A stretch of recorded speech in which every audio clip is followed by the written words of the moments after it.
Assalamualaikum warahmatullahi wabarakatuh. Waalaikumsalam warahmatullahi Kami wabarakatuh. dari kelompok 3 sesuai dengan arahan yang telah diberikan oleh Ibu dosen Bu Saridiana, itu untuk mewawancarai mengenai seputar dengan isu korupsi.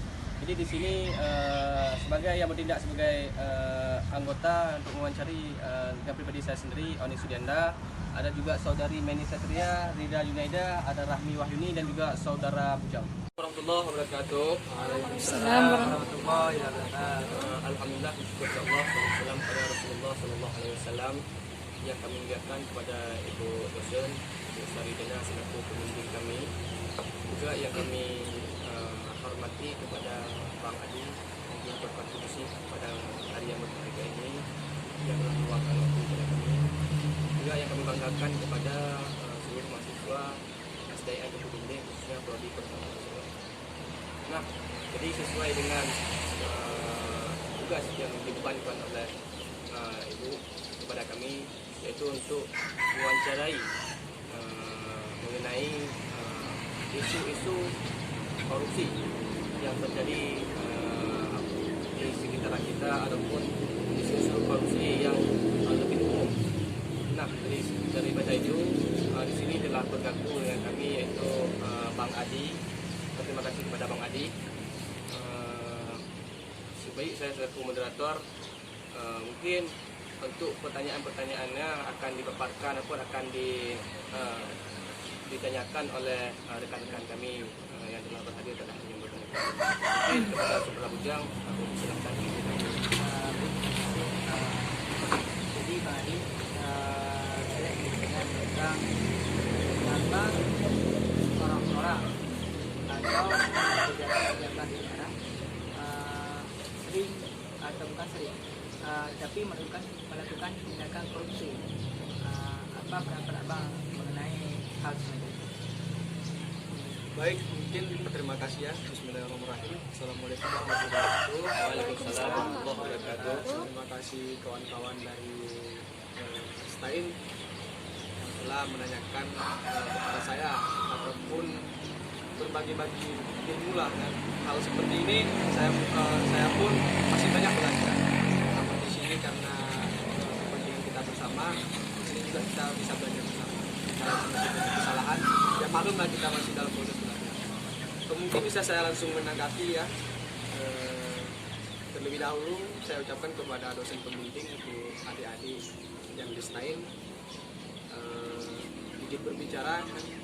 Lanjut, mungkin menurut pribadi pandangan saya ataupun sudut pandang yang memang orang itu kenapa sering terjadi di suatu kalangan pemerintahan itu korupsi. Ya tentunya kita lihat bahwa mungkin satu itu kurangnya kesadaran pada diri. Artinya kesadaran pada diri ini seakan-akan kita masih memiliki watak-watak yang egoisme pada diri sendiri. Dengan kata egois ini bisa saja kita melakukan tanpa melihat di kalangan sekitar kita bahwa saya melakukan korupsi ini untuk kepentingan diri, untuk memajukan diri sendiri. Pada dasarnya kita di pemerintahan itu kita sebagai tempat aspirasi kepada masyarakat ataupun orang-orang seperti itu. Nah, di sini dapat kita belajar bahwa hal seperti itu berarti orang-orang yang seperti itu dia tidak sadar dengan diri. Artinya dia tidak mengenali dirinya bahwa kemarin dia memerlukan orang lain, hari ini dia bukan mengangkat daripada derajat masyarakat atau orang di kalangan dia. Namun dia melaksanakan korupsi itu, hal korupsi itu sebenarnya seperti kita lihat tidak baik. Dampaknya sangat banyak di kalangan masyarakat. Bukan hanya satu masyarakat, di daerah pun banyak. Karena dengan adanya korupsi ini, seperti misalkan saya contohkan dalam pembangunan suatu desa ataupun suatu daerah. Dengan adanya korupsi ini, kita tidak bisa bangkit. Karena korupsinya misalnya mengenai keuangan. Hal yang telah diatur oleh aparatur negara masalah pembangunan daerah ini, tapi dengan ada korupsi ini, untuk pembangunan dalam suatu daerah itu tidak efektif lagi. Karena mengingat daripada dana yang telah tercairkan ataupun apa itu sudah dikop untuk diri pribadi. Tidak ada lagi transparansi untuk masyarakat dan untuk membangun daerah. Itu seperti itu. Bang, terima kasih sudah menjelaskan bagaimana korupsi yang telah kita dengar sama-sama. Nah, yang mau kami tanyakan, apakah cuma pejabat saja yang melakukan korupsi? Apakah warga lainnya tidak? Nah, cuma itu mungkin, Bang. Baik, terima kasih. Sebenarnya kata korupsi itu tidak hanya kita fokuskan di kalangan pejabat. Karena di berbagai bentuk instansi itu, mau di bagian pendidikan ataupun aparatur, departemen-departemen negara itu semuanya bisa kita katakan jangan kita menunjukkan hanya pejabat saja. Bahkan bisa saja dalam segi kekeluargaan itu ada juga korupsi, kan seperti itu. Mungkin kalau masalah saya menanggapi daripada korupsi ini hanya di kalangan pejabat saya tidak setuju, karena hal ini bisa saja korupsi ini di mana-mana ada. Mungkin seperti itu. Mungkin dari permasalahan yang telah Abang jelaskan ini, mungkin apa solusinya agar pejabat maupun masyarakat di sekitar kita sadar bahwa korupsi itu tidak diperbolehkan, karena itu sangat berdampak negatif pada semua kalangan. Ini solusi. Oh, oke, baik. Mungkin kan kalau solusi seperti yang saya katakan tadi, kawan-kawan semua kan, tentunya itu perlu adanya kesadaran di diri sendiri. Karena kenapa? Seperti misalnya kan saya jadi seorang bupati, misalkan dalam suatu daerah, ya tentunya introspeksi dirilah. Artinya kalau solusi menurut Abang, kita ini sebagai negara Indonesia, itu adalah negara Indonesia seperti kita tahu itu adalah negara hukum. Nah di sini kenapa korupsi ini sebagaimana kita ketahui sudah melekat di mana-mana, bahkan memang sudah menjadi kebiasaan di negara kita. Nah di sini kita sebagai mahasiswa sebenarnya wajib kita bertindak hal seperti ini.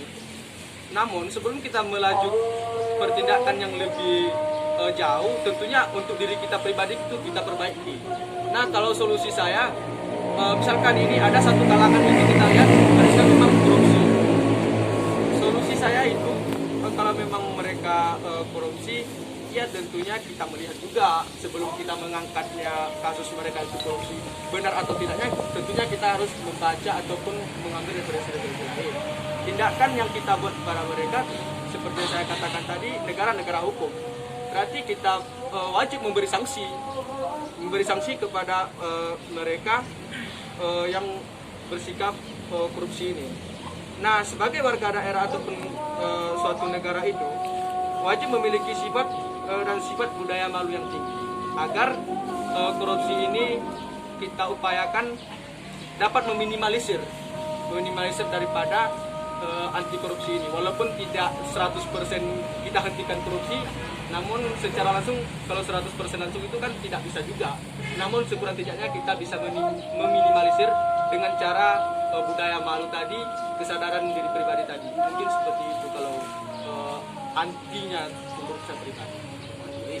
Oke, berarti kesimpulannya kan dari yang pernah Bapak sampaikan ini korupsi ini terjadi karena inisiatif sendiri dan juga karena hawa nafsu kan. Jadi karena Malaysia itu dekat ke orang. Iya. Mungkin cuma ini aja yang dapat kami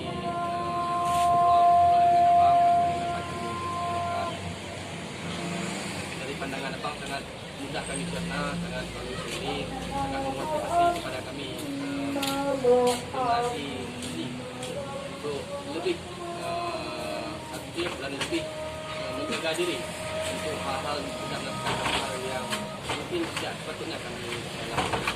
Mungkin cuma itu saja Bang. Terima kasih atas kontribusinya pada hari yang berbahagia ini dan tempat yang sederhana ini. Juga kami minta maaf